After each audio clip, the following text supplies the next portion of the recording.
All right. Hello, everyone, and thank you for joining us on this discussion tonight. It's sponsored by the New England chapter of the Society of Professional Journalists.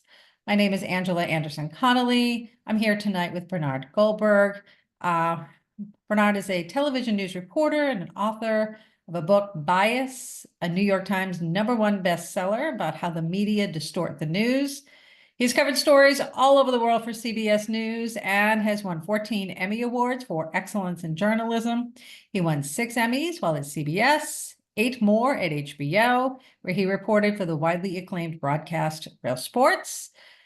He also currently has a Substack, bernardgoldberg.com. That's where he has columns, audio stories, video stories, and he'll answer your questions on a regular basis. And he's here tonight to talk about his book, Bias, and how media bias has changed and evolved since his book was published back in 2003, which seems like a long time ago, but it really wasn't. Thank you for joining us tonight.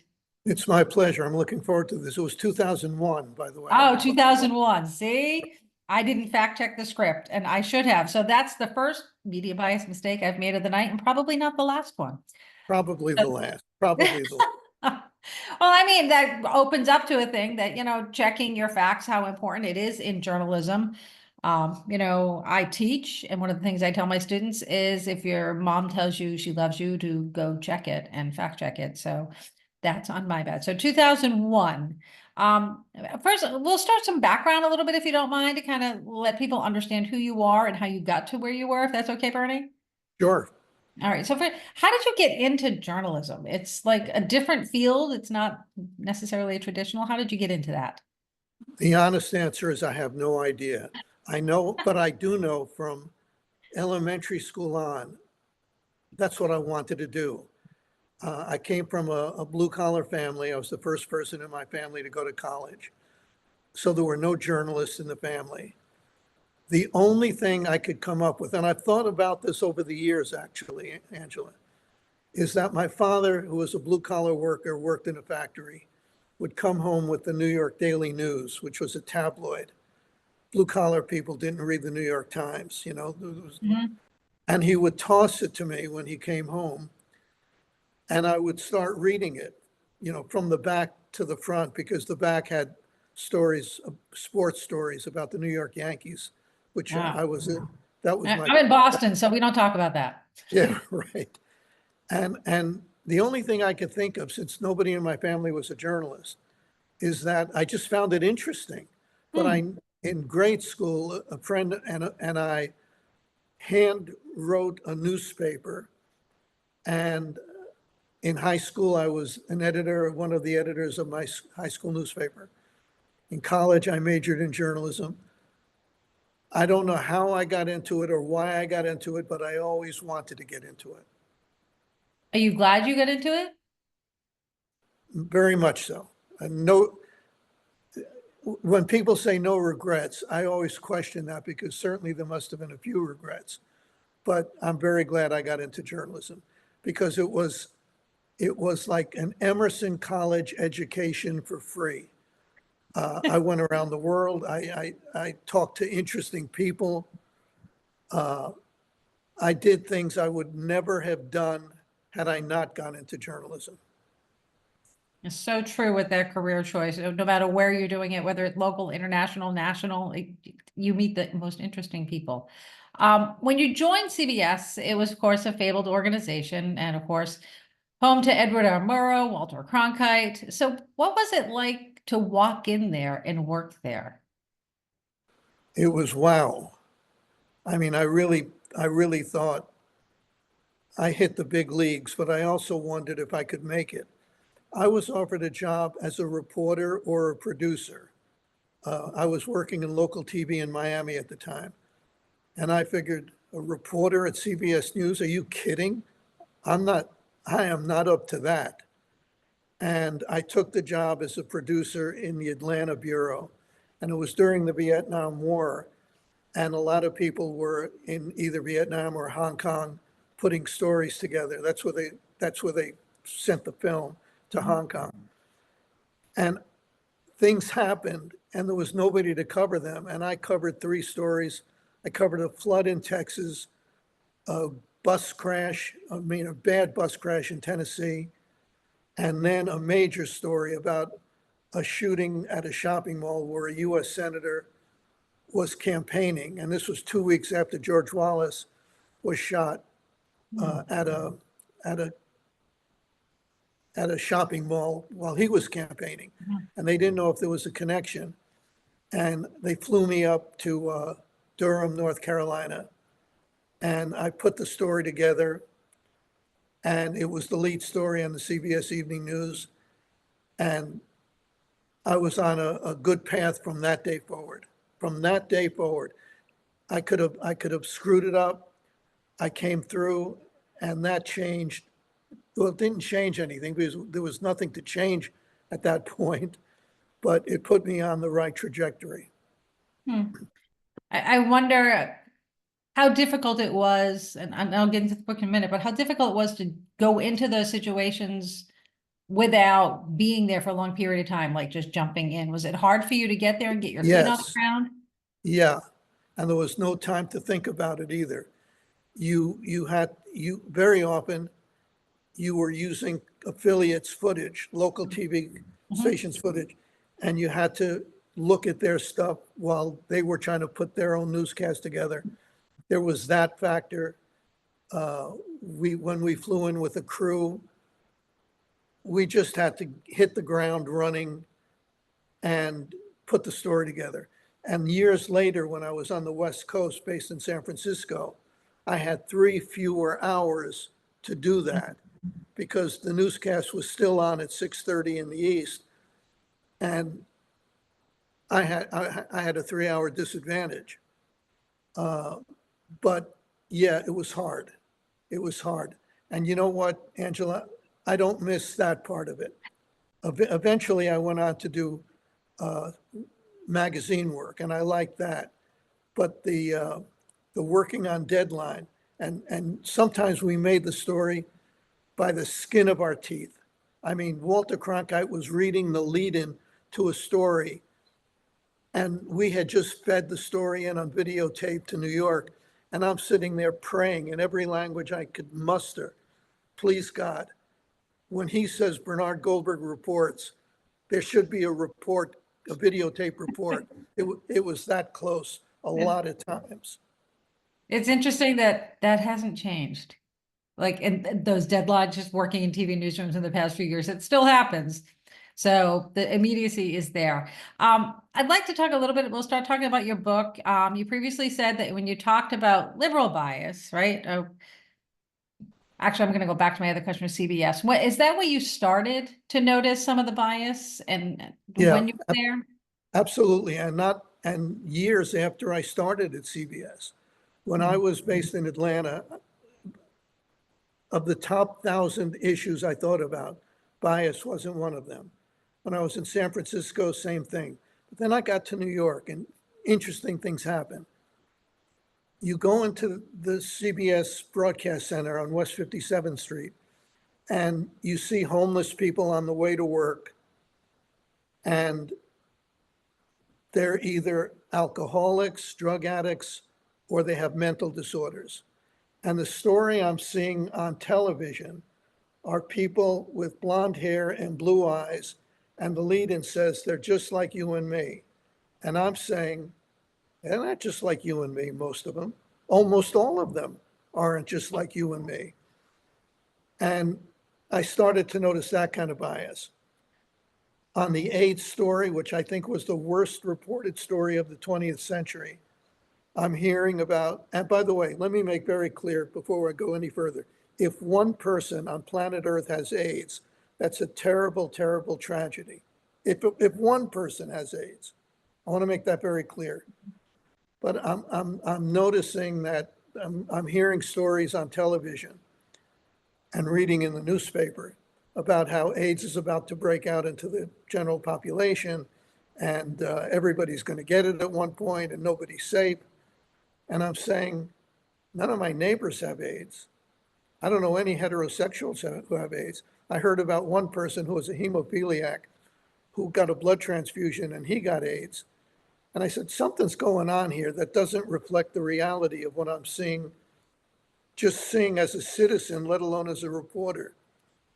And then I started noticing other things in New York. Can I give you a few examples? Sure. Race is a major issue, and there's nothing in our history like race that's different from everything else. So I understand the sensitivity when it comes to race. But a producer in Miami and a reporter in Miami were sent to Alabama to do a story on the chain gang, which was resurrected. The chain gang they were chained at the ankles and they went out into the hot fields and all that. And the producer was an iconic producer. He covered stories all over the world. He probably was the best hard news producer of the last 50 years in television. I wrote about him in Bias, by the way. Mhm. So they go to Alabama and they cover the story and they bring it back and they feed it by satellite. That's how you get stories from Miami to New York, you know. And it gets on the air, and the next morning the producer gets a call that says, was that a typical chain gang? And the producer's name is Larry. By the way, I've had lunch and dinner with Larry 1,000 times. I have no idea what his politics are. I have no idea. And Larry says, yeah, why do you ask? He says, because there were 20 people on the chain gang and 19 of them were black. And Larry says, yeah. And the producer in New York, the senior producer in New York says, you got to be more careful next time. Now Larry's getting a little annoyed at this point. And he says something like, it was in Alabama, the chain gang, not in Switzerland. You know, I mean, it was in Alabama. Now, if you're going to do a story on they're only funneling black prisoners on the chain gang, do that story. But that wasn't the story. There was no evidence of that. Certain people got on the chain gang, people who had been troublemakers, people who had committed serious crimes. And the producers said, well, just be careful next time. And Larry hung up the phone. I can't say what he said. Let's say he said, screw you, and hung up the phone. But he didn't say screw you. That was one example. Another example on the same topic, and it was the same producer by coincidence. There's a hurricane in the Caribbean, and in one of the islands, they had footage of looters, because that happens during hurricanes at times. They had looters being arrested by the cops. Story gets to New York. A senior producer in New York says, I have a problem with this story. They said, what's the problem? He said, all the looters are black. Larry says, so are the cops arresting them. So is almost everybody on the island. The sensitivity was, in my view, a liberal bias, a liberal way of looking at things. You shouldn't be, if he's covering the story, when there are white collar crimes on Wall Street and they march the perpetrators, or the alleged perpetrators anyway, in handcuffs to cars to haul them off to jail for booking, they're all white. That's the way it is. Do you think, and I'm not questioning your things, do you think it's also an issue of a lack of education, or a lack of, I don't say education, but people not understanding the cultures that they're covering that is leading to that bias? Do you think that's part of our problem, is that we don't necessarily understand the people that we're actually out reporting on? I'd like to talk about that in a bit, but I don't think that applies in this case. Okay. The second example, I'm doing a story on abortion, and the phrase comes up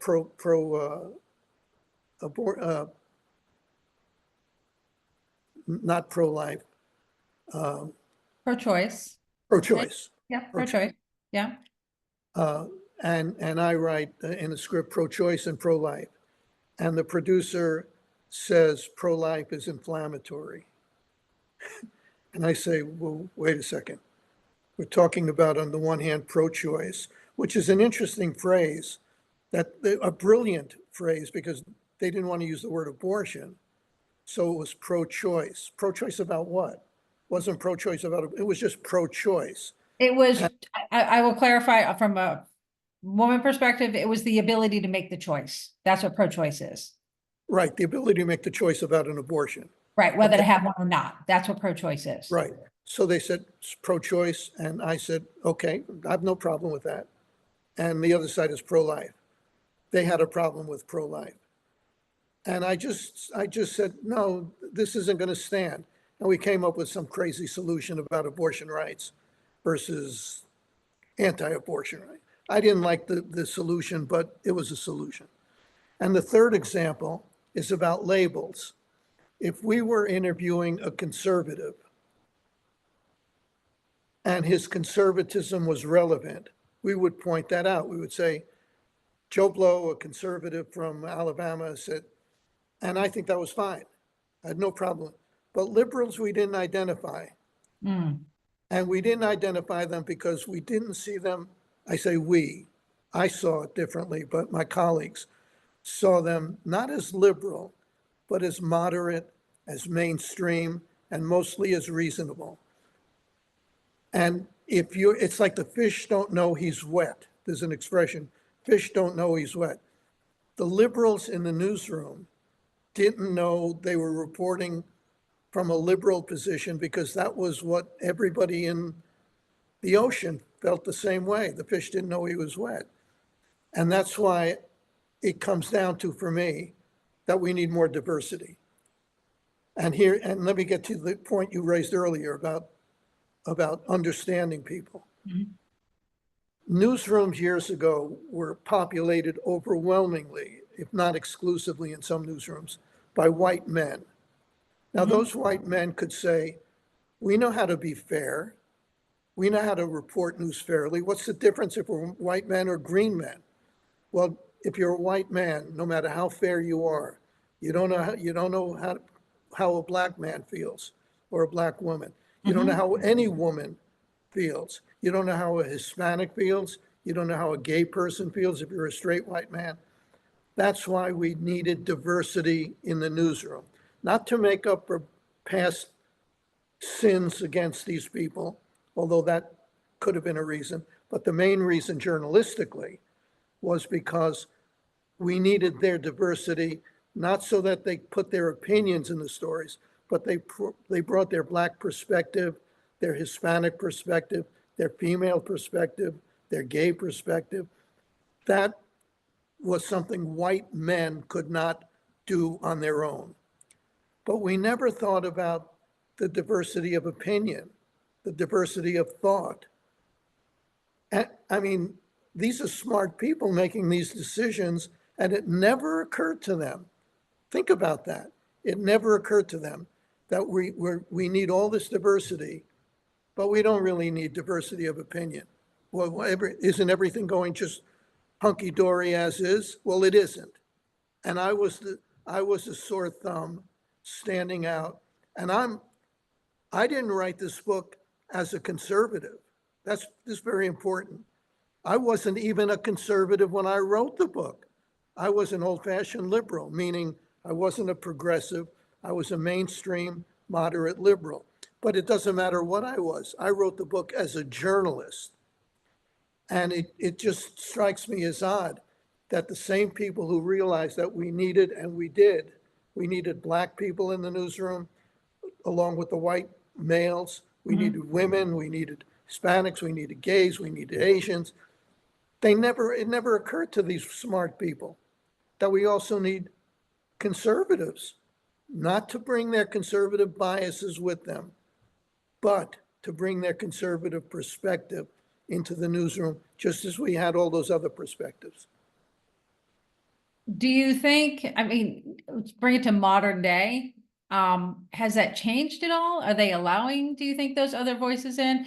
I'll be honest with you, Bernie, you and I may agree to disagree on some of the bias that you see, and I'm going to go there, but I think we both agree that diversity in a newsroom is imperative in building trust, right? Because if we don't have those diverse voices, how can people reading the journalism trust us, right? If we don't. Well, let's use an example, abortion. If anybody cares, I'm pro-choice. Doesn't matter, but I am. If you don't have a pro-life voice in the newsroom, they're gonna miss certain things about the story. You need, if everybody in the newsroom is pro-choice and there's nobody who's pro-life, an inflammatory phrase, as I said. And I think the reason, I'm going to clarify why I think that, because I had this argument in a newsroom why it was inflammatory. Because pro-choice people still believe in life. So I think that's why they're anti-abortion. That's why they're trying to go with that language. Well, if it's pro-abortion and anti-abortion, I might agree with that. Yeah. But if it's pro-choice, but you can't say pro-life, I don't agree with that. Okay. Anyway, if you have these other voices in the newsroom, it's a richer environment because you're not going to be so sure of yourself. You might go up to somebody in the newsroom if you were an honest, good journalist and say, let me ask you a question. I'm doing this story about abortion. The person said this. Does this make sense? And somebody who's, whatever you want to call it, on the other side might say, you might want to take this into account. I definitely agree with that. And I think now more than ever, I feel like having that diversity of thought in a newsroom would be helpful. I think I was mentioning before, my best newsrooms were those where we had a lot of arguments over stories, over how stories were covered. And we were allowed to have those arguments. And I think it made us better journalists. But I wonder if newsrooms are allowing those arguments anymore, or if people feel intimidated and not wanting to be other. I think that's an important point. I was, some people call me courageous for writing some stuff that I did before bias. I wrote an op-ed in the Wall Street Journal. I might have just been stupid. You know, I don't want to take credit if I don't deserve it, because you really are standing out there all by yourself. When I was at CBS News, I got a call once. I got a call once from a correspondent. He's still there, so I got to be very careful. And he said, I think I'm the only person here who voted for George Bush, and people think I'm a Nazi. I mean, nothing is the same as race, as I said. Nothing at all is the same. But if you're the only black person in an all-white newsroom, you must feel a little strange. I'm not making the analogy. I'm just saying, if you're the only conservative in an all-liberal newsroom, you're not seen as a conservative. They're saying nasty things about you. I was, like I said, I was an old-fashioned liberal. I became a conservative at some point, but I was never a right-wing nut. You know, I just had different views on smaller government, lower taxes, but on social issues, I was as liberal as they were. I don't care what people do. But yeah, the intimidation factor, I think, is real. You have to have a certain amount of either courage or stupidity to stand up and say, hold on, this is wrong. And I'm not going to stand here and go along with it. I did that, and it wasn't fun. Get into that if you'd like, but it wasn't fun. I guess I will ask about that. I mean, being the island, like there'll be some young journalists who watch this, that may end up being the island. How did you handle that? Well, I grew up in the South Bronx. The South Bronx is not Park Avenue. So you learn to deal with problems. You have to be a certain kind of tough. But I'll give you some examples, some real life examples. I was literally called in the Washington Post by an anonymous former colleague a traitor. Now, this is interesting. I was a traitor because I wrote bias. Now, if a whistleblower in the tobacco industry came forward and said, we're producing stuff that's addictive and it's killing people, would we in the media call him a traitor? No, we'd call him a hero. If somebody in Big Pharma said, we're making this stuff and cost 12 cents and we're selling it for $3,000, would they call him a traitor, or would they say he's a hero? If I can go down the list of whistleblowers, but you get the point. But if you say it about journalism, from the inside, then you're a traitor, okay? Journalists like to look down everybody's throat. They look down the throat of people in politics, that's for sure. They look down the throat of people in the military. They look down the throat of people in business. But if you look down their throat and you're one of them, you're a traitor. The second thing I was called was a bastard. A friend of mine met an important editor of CBS News in Washington. And he said, what do you think of Bernie's book, Bias? Because when Bias came out, there was quite a stir around it, as you know. And he said, Bernie's a bastard. And my friend said, what do you think of the book? He said, I didn't read it. He said, you didn't read the book? He said, no, but Bernie's a bastard. Okay, I could deal with that. The most interesting one came at American University. A friend of mine said, would you speak to the class? I said, I'm not in Washington. He said, we'll set up a speakerphone in the class and you just call in a number, and that's what I did. So I talked for about 20 minutes about the book, Bias, and then we opened it up to questions. The first one, a woman, a young student, female student said, after I read the book, I threw it across the room. This is how open-minded she was. She read Bias and she threw it across the room. The other questions were a little less hostile, but none of them were friendly. Then the professor asked a question, but it was really a statement, said, but isn't it the role of journalists to affect change? I remember it word for word. It was all these years ago. And he said, but isn't it the role of journalists to affect change? I simply said this, your change your mind. Right. I thought I went deaf or the phone line got cut off. Silence at the other end. It never occurred to this professor, who I assume was a smart guy with some kind of advanced degree, that there may be more than one change, because I guarantee you that his change would not be the same as my change. And that's another example Right. of lack of diversity, because Right. there's lack of diversity in academia also.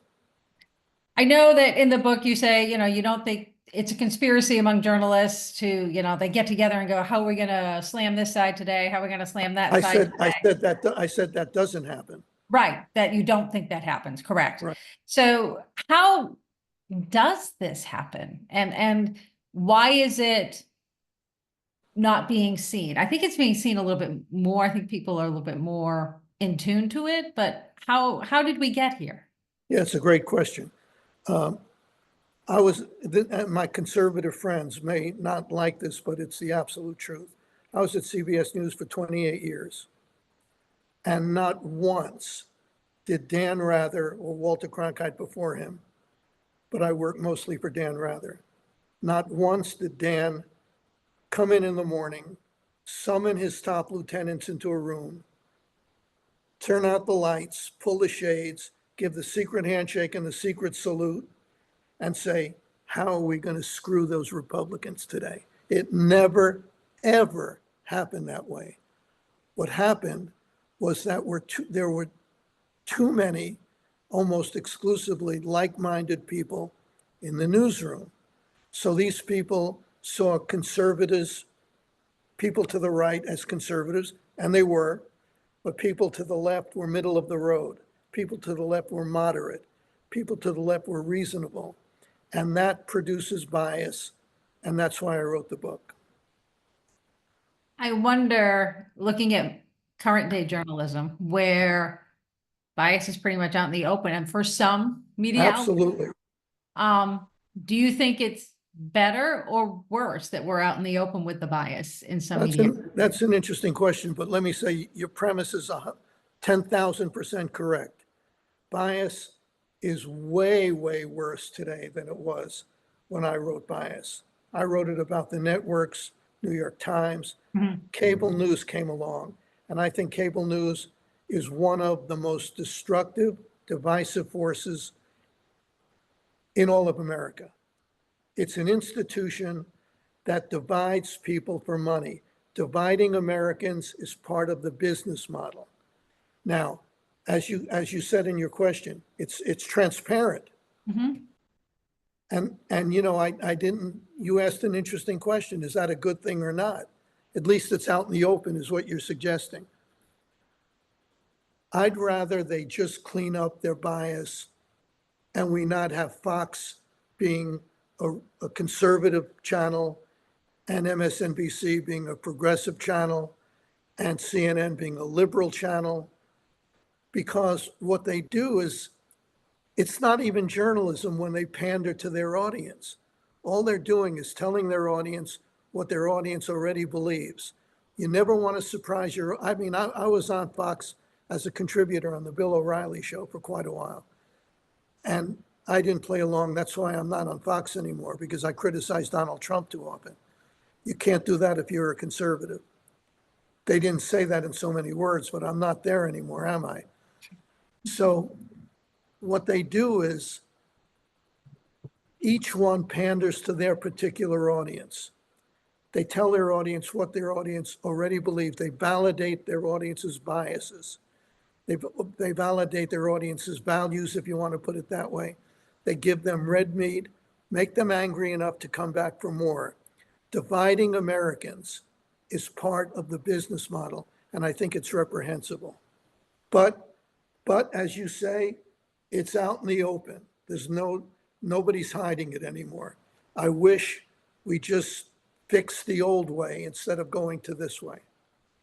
Also, at the same time, though, I wonder, a lot of the audience believes media outlets, journalism outlets are biased in one way or the other, whether they truly are or not. They just believe that. You know, I read this paper because it's liberal. I read this paper because it's conservative. I read the audience thinking that there's bias. Is that hurting journalism as well, because they're going into it with that attitude? I think at least on cable TV, the audience is the unindicted co-conspirator. We criticize CNN for being liberal, at least I do. We criticize MSNBC for being far left. We criticize Fox for being conservative. The audience is just sitting there, and they're the real villain in all of this, because they're only, the management is only instructing people to give the audience what it wants. At Fox, the CEO of Fox News, not Fox, not the whole network, but Fox News, said respect the audience. You know what respect the audience means at Fox?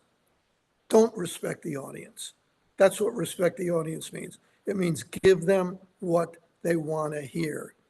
Now, I understand that on opinion shows, if you're liberal, you're allowed to have a liberal opinion. If you're conservative, you're allowed to have a conservative opinion. But even opinion journalists have to be fair. So if you're going to criticize Joe Biden and say when he was at the forefront and say he's a liar, he said this was incorrect and he said this incorrect in his speech, and make believe Donald Trump is Abe Lincoln reincarnated. No, that doesn't work. If you're going to criticize one side for dishonesty, you better criticize your side if they're also dishonest. And they're not doing that because that's not part of the business model. The audience is the unindicted co-conspirator. So another current events question. I'm curious, did you watch the debate? I did. And your thoughts, not on the debate itself, but on the way the questions were asked? Let me go to the conclusion. The moderators didn't make Donald Trump the loser of the debate. Donald Trump did that all by himself, okay? But the moderators fact-checked. I'm going to sound like, some Fox lackey here, but sometimes even Fox gets it right. The moderators fact-checked Donald Trump 5 times during the debate. They fact-checked Kamala Harris 0 times. Hmm. Kamala Harris said many things that were untrue. 2 of them that just drive me nuts. There are 2 lies that Democrats will not let die. That Donald Trump said there were good people on both sides. They say referring to Nazis and people who were not Nazis, and that he said there'd be a bloodbath in the country if he wasn't elected. On the Nazi thing, you can go back to the transcript of what he said or the videotape. He wasn't talking about neo-Nazis or skinheads or white bigots at all. What he was talking about, and Kamala Harris certainly had to know this, was people who thought the statue of Robert E. Lee in Charlottesville should remain standing, and the people who thought it should be taken down. And he thought those were good people on both sides. And believe me, there are good people in the South. There are good people in the South who believe that Confederate statues should stand, and they're not bigots. Some of them are not, certainly are not bigots or indecent people. And on the bloodbath, I heard him in live TV. He was talking about an economic bloodbath. If foreign cars are allowed to come into this country, they could, in large numbers, they could destroy the domestic car industry. Kamala Harris had to know that too. And David Muir and Lindsey Davis should have known that. If they're going to fact check Trump 5 times, they should have at least on those 2 blatant lies called Kamala Harris on it, and they didn't. But again, that's not why Donald Trump lost the debate. He did that all by himself. I wonder on that, if it's because in their newsroom, they believe both of those statements that Kamala Harris said were true. Yeah, I think that's probably true. But those were easily, I mean, you didn't have to do any research. These were 2 blatant lies. And you know what? Kamala Harris and her team had to know that they know what Donald Trump said. They do research. They know it was an economic statement. They know he was talking about statues standing or statues being torn down. They knew that. And they said, you know what, say it, because the audience doesn't know. The undecided voters are quote unquote low information voters. You're a low information voter this late in the game. You're undecided this late in the game. You don't want to be around sharp objects if you're undecided this late in the game. So they say, just say he said there were good people on both sides. Just say he said there'd be a bloodbath. The undecideds will never know what the truth is.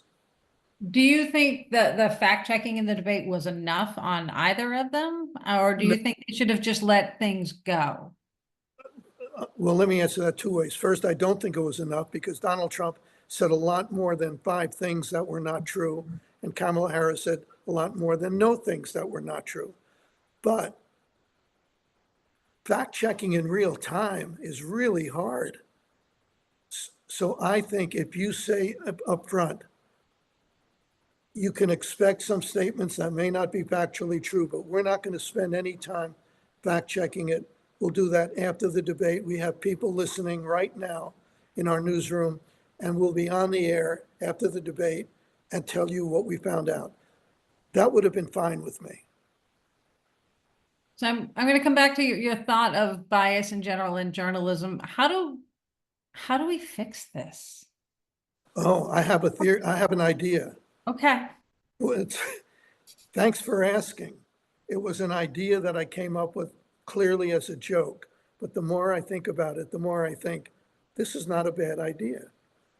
We had, as I mentioned earlier, outreach, actually intended, structured outreach to bring Black people into the newsroom and women into the newsroom and and minorities into the newsroom. That was not an accident. We thought about it and we figured out a way to do it. So why not have an affirmative action program for the smallest minority in America's newsroom, conservative journalists? And then after you find them, God knows where you're going to find them, because I don't want to start an argument with you. You've been so kind about what's going on in journalism schools. But after you find them, you make very clear to them, keep your keep your conservative opinions to yourself. I don't want to hear your conservative biases infiltrating any stories, just as I don't want any liberal biases infiltrating any story. I don't want you to balance the existing liberal bias. We'll deal with liberal bias. We'll tell them to shut the hell up, and I'm telling you to shut the hell up. But bring your conservative perspective into the newsroom. Now, that sounds crazy that we'd actually have an affirmative action program for a small minority like conservative journalists. But why would that be such a terrible thing? Wouldn't that bring more diversity into the newsroom? I don't care if you want to do it some other way.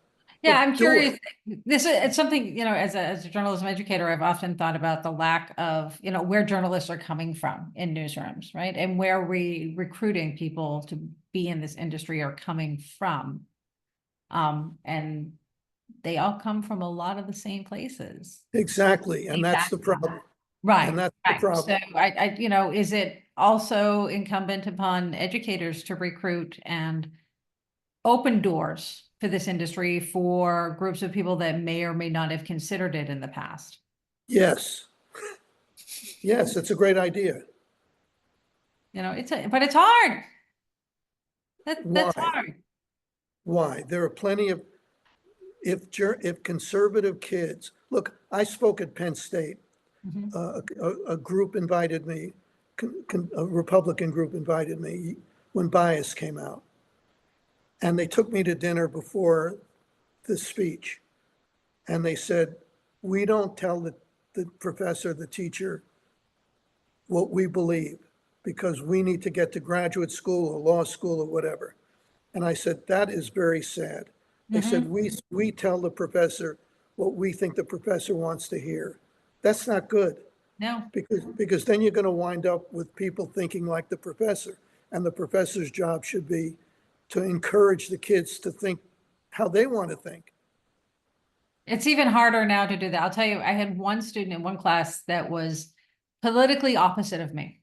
And I tried very hard to keep my politics out of class, but challenged me on every corner. Frustrating, yes, but made me stop and think. And Well, it that's could not be, a bad thing. it could be, no, it's not a bad thing, but it No, could it's be not a bad annoying. thing. I Right. can imagine it being annoying if everything you say, the But sky is blue, and he says, no, it's not blue, really. It's, exactly. yeah. Yep. But I also thanked him because that student offered a perspective in the class that the other students may or may not have seen. But going back to the idea of recruiting like conservative journalists, why do you think major news organizations would do that? Or do you think we're just headed to more polarization in journalism? I think they won't do that because they don't want to acknowledge, even at this late date, that there's a problem. I don't think they want to acknowledge that there's a problem. Can I give you an example? Yes. A real story that just jumped out at me. 3 days after Barack Obama was elected president in 2008, Yep. right? There was a symposium or a seminar or some kind of conference that was broadcast live on PBS. And there were two journalists, very high level political journalists, Charlie Cook, who has the Cook Report about who's winning in each state and all that, and Stuart Rothenberg. Neither important, neither is a conservative. I wrote down what they said, and I want to just read you. This will take a minute, okay?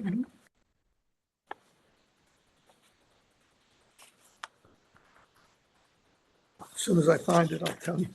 Okay, I got it right here. Sorry. Talk amongst yourselves while I'm finding the note. Okay, so Charlie Cook says, and this is on live TV, let's face it, is there a Democratic and liberal bias in the media? Of course there is, but they also love a good story. And the first African-American serious contender for the presidency was a great story. And a lot of people in the media absolutely loved it. I think you can say that the media had a finger, more than a finger, on the scale on the Democratic side. This is Charlie Cook, important Washington political journalist, not a conservative. And then the other journalist was Stuart Rothenberg, also not a conservative. He said, I agree completely. I'm sure the journalists preferred Obama. They liked Obama. They're Democrats. Obama got better treatment. But then he added something very important. He says, it is what it is. Republicans ought to know that. So he's putting it on Republicans. They ought to know that. Now tell me, what other kind of bias do we write off so cavalierly? You know, this discrimination against black people. Hey, calm down. It is what it is. This discrimination against women. Hey, take it easy. It is what it is. This discrimination against gay people. So what? It is what it is. No, only liberal bias is okay to be written off with it is what it is. No. Wonder though, so I'm going to push back on this. There is a theory that one of the reasons Trump did so well in 2016 was because the media loved to cover him because he was good TV. Yeah, that's true.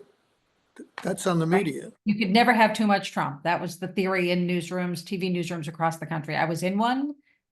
That was their statement. You could never have too much. Well, I'll tell you this. CNN is a great example. If they didn't have Trump, CNN might turn into a garage. I mean, they hate Trump and they need him desperately. I turned on CNN in the morning the other day. It was nothing but Trump. I mean, if I'm exaggerating, it's only slightly. It was nothing but Trump. And it was nothing good about Trump. So even in 2016, when they gave him all this free airtime and free publicity, they weren't exactly extolling his virtues. I mean, but Right. they need him. Yeah. They need him because even people who hate him love to watch news people telling you how bad he is. And just again, so your audience or the audience knows, I didn't vote for him in 2016. I didn't vote for him in 2020, and I'm not voting for him in 2024. Just saying. But does that also feed into what we were talking earlier about giving audiences what they want? Yeah.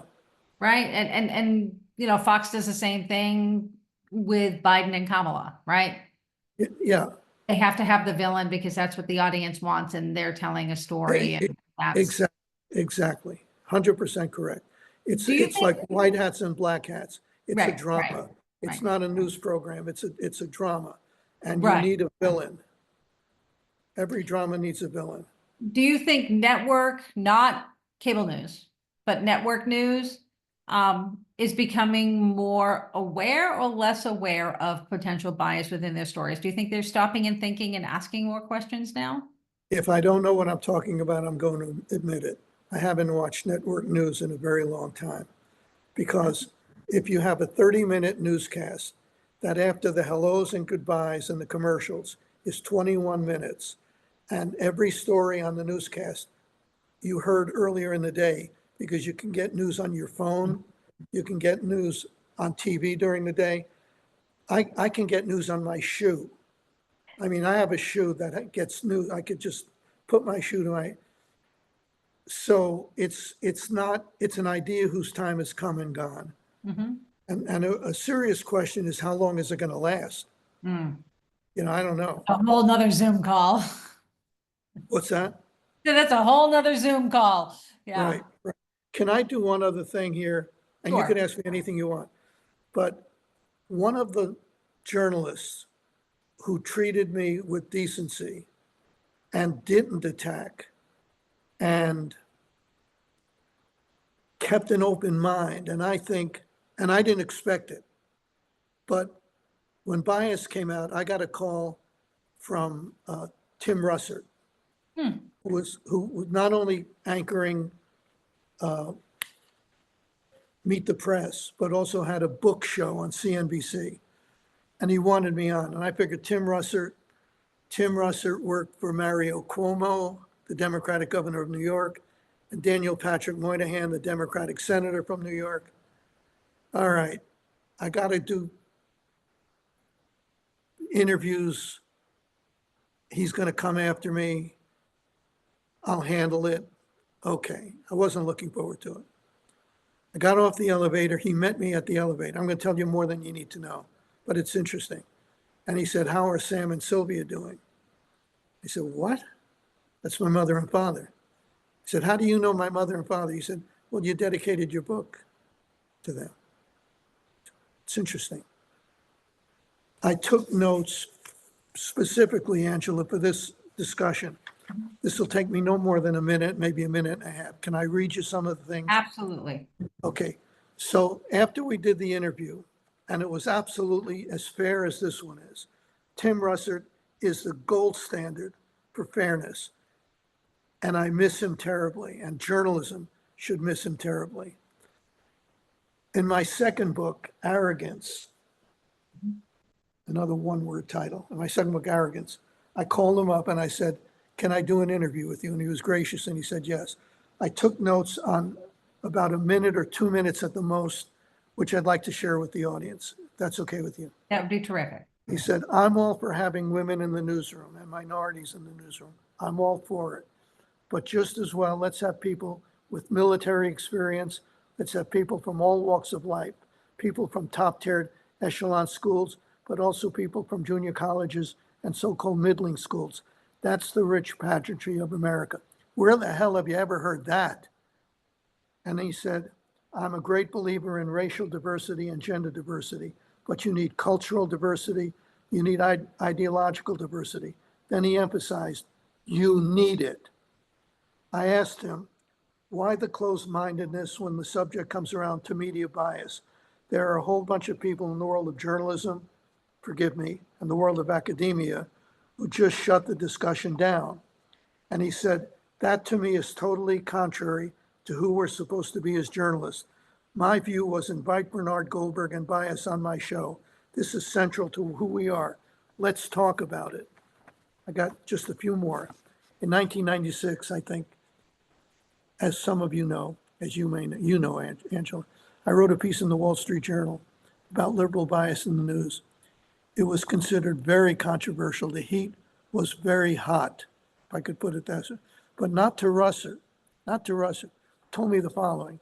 He said, the first person I talked to was Tom Brokaw. Tom Brokaw was then the anchor of the NBC Nightly News. And Brokaw wasn't happy with the piece because it was about liberal bias in the news. That was, I should have emphasized that. It was a piece about liberal bias in the news. And he said to Brokaw, we have to engage on this issue. It is imperative that we talk about this issue. If someone suggested there was an anti-Black bias, an anti-gay bias, an anti-American bias, we'd sit up and say, let's talk about this, let's tackle it. Well, if there's a liberal bias, cultural bias, we have to sit up and tackle it and discuss it. And then he emphasized again, we have got to do these things. One more thing.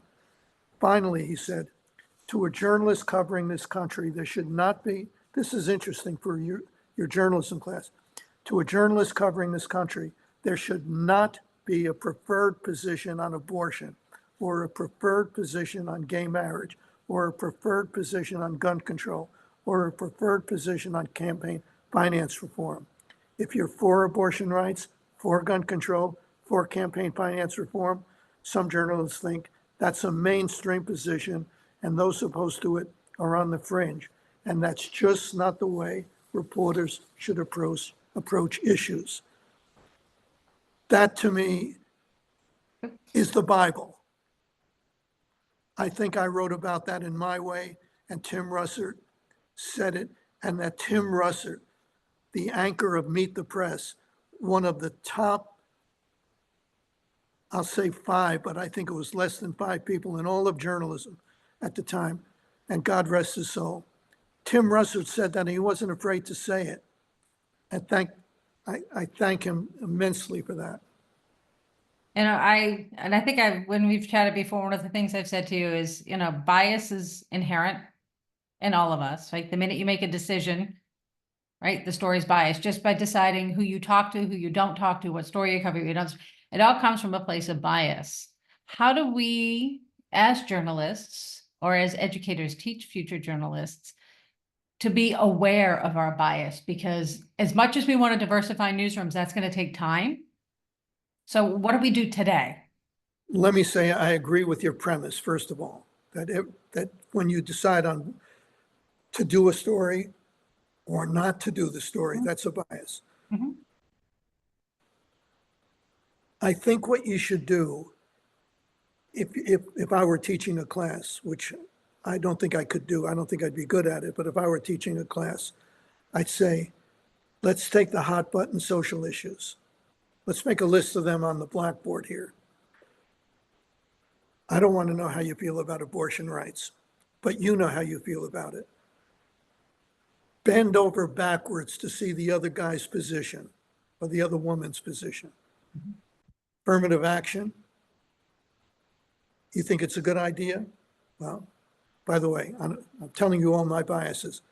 I would prefer affirmative action be based on economics rather than race, because I know too many Black people who are very successful, who have kids, that I don't like the idea that they get affirmative action points and the coal miner's son from West Virginia, the white Anglo-Protestant coal miner's son from West Virginia, doesn't.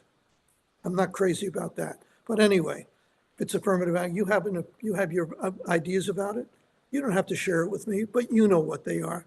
Jimmy or Johnny or Mary or Jane or whatever. Think of the other person's position. Really try to see the other person's position before you go out and do a story. Because if you do a story, as Tim Russert said, from a preferred position, oh, the preferred position on gun control is we need more of it. Well, wait a second. We don't have preferred positions in journalism. We have issues and we cover stories, but we cover them. We all have biases, but we acknowledge them and we do our best to avoid inserting them in our stories.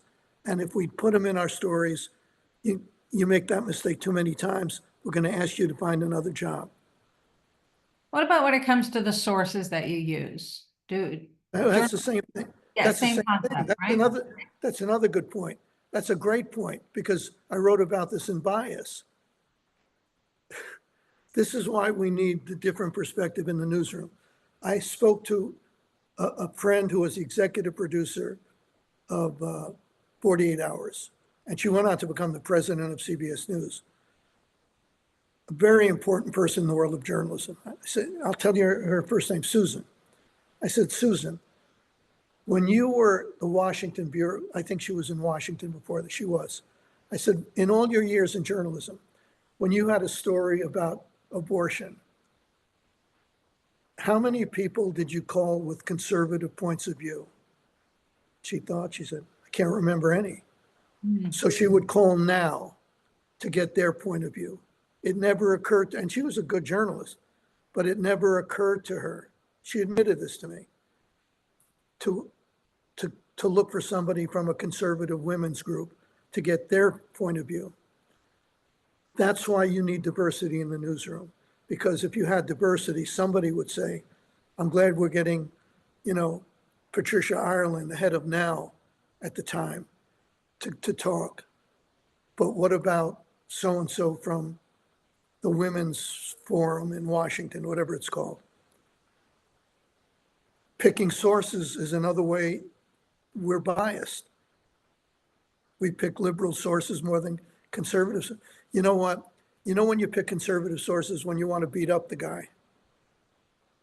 When the guy has a position that you think reasonable people can't possibly agree with, then you get a conservative. Which leads me to another point. Am I talking too much? Nope. Which leads me to another point, and that is journalists, by and large, are very different from Americans at large. Very different. Actually, I'm going to agree with that. Yeah.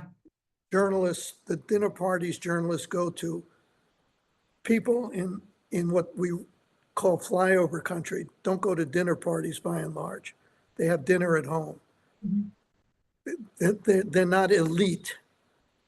They're regular folks.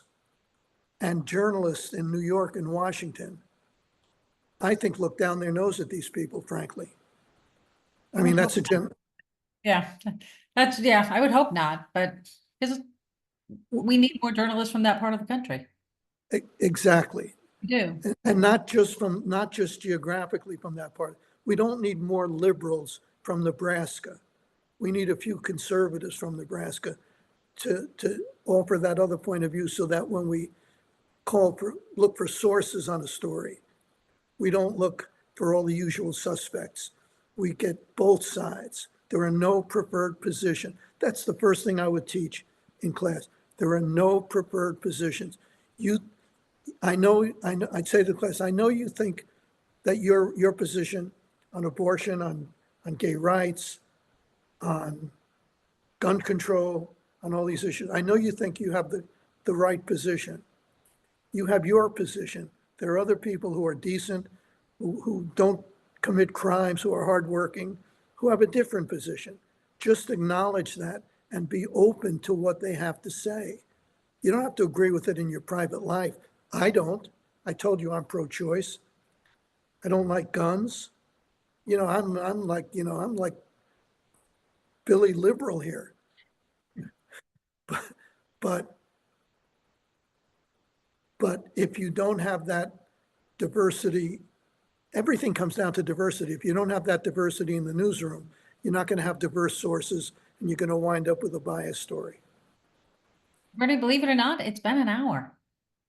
Time flies when you're having a good time. An hour. I thank you for taking some time to talk with us today. I think it's an interesting conversation for many of us to have. And as I think I said even before we started, we may agree on things, we may disagree on things, but the fact is that we can have a conversation. And that's journalist job, is to get the conversation started. And I appreciate that very much. And if I could just add a plug, Yes. a shameless plug, please go to bernardgoldberg.com. If you think anything was interesting, you don't have to agree. As Angela said, you don't have to agree with everything I said or anything I said. But if you want to be exposed to thoughts you might not agree with at times, I take on both sides. But if you want that kind of journalism, bernardgoldberg.com, I'm on Substack. I will be looking at that Substack. And again, this event tonight was sponsored by the New England chapter of the Society of Professional Journalists. Bernie, I appreciate your time and your thoughts and your experience. And I look forward to, well, maybe one day we'll actually meet in person. Who knows? I hope so. Thank you, Angela. I appreciate it. Thank you. Have a good night. Bye-bye. You too.